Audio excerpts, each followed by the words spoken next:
السلام علیکم ورحمة اللہ وبرکاتہ۔ الحمدللہ، ہمیں امید ہے کہ آپ حضرات بخیر و عافیت ہوں گے اور مدنی قاعدے کے ان سارے پارٹ کو سمجھ لیا ہوگا اور پڑھ لیا ہوگا اور سیکھ لیا ہوگا جو ہم نے آپ کو آگے پڑھائے تھے۔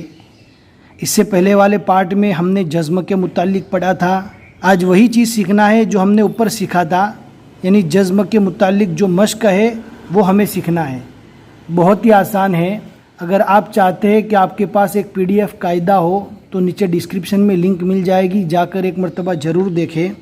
اگر آپ ہمارے چینل پر نئے ہیں تو جا کر پلے لسٹ کو چیک کر لیجئے، اور اگر آپ نہیں چاہتے قاعدہ پڑھنا، اگر آپ پڑھ چکے ہیں قاعدے کو، چاہے وہ نورانی قاعدہ ہو یا افضل القواعد ہو یا مدنی قاعدہ ہو، آپ ڈائریکٹ اما پارہ یا قرآن پاک اسٹارٹ کرنا چاہتے ہیں تو اس سے پہلے ایکسٹرا پارٹ کو ضرور پڑھیں۔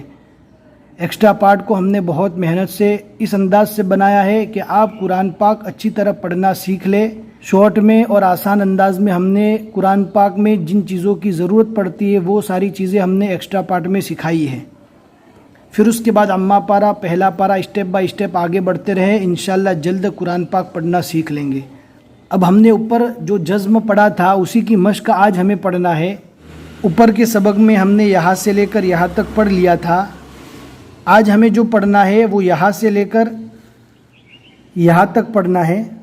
آپ دھیان سے سنیے، انشاءاللہ آپ کو ضرور سمجھ میں آئے گا۔ بسم اللہ الرحمن الرحیم۔ صح، صح، صح۔ ہم نے اوپر قاعدہ بتا دیا تھا کہ جزم والے حرف کو پہلے والے حرف سے ملا کر پڑھیں گے۔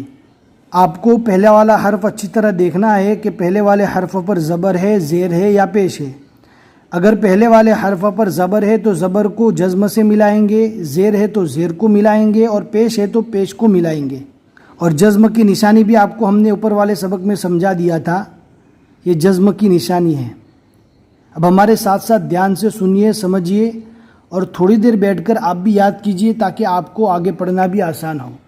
صح، صح، صح، صد، صد، سد، نج، نج، نج، لق، لق، لق۔ جن حروف کو ہم نے اوپر پور پڑھا تھا اس کو نیچے بھی پور پڑھا جائے گا۔ قوف کو پور پڑھنا ہے۔ قب، قوف کو پور پڑھنا ہے۔ یہاں پر دیکھو، قوف کے اوپر زبر ہے، با کے اوپر جزم ہے۔ قوف کے زبر کو با سے ملائیں گے۔ قب، قب، قب۔ ہجے کرنا چاہے تو بھی کر سکتے ہیں، لیکن زیادہ روانی سے پڑھنا ہے۔ قوف با پیش قب، با عین زبر با، بیع، بع۔ روانی سے ہی زیادہ تر پڑھنا ہے کیونکہ ہمیں قرآن پاک میں روانی سے ہی پڑھنا ہے۔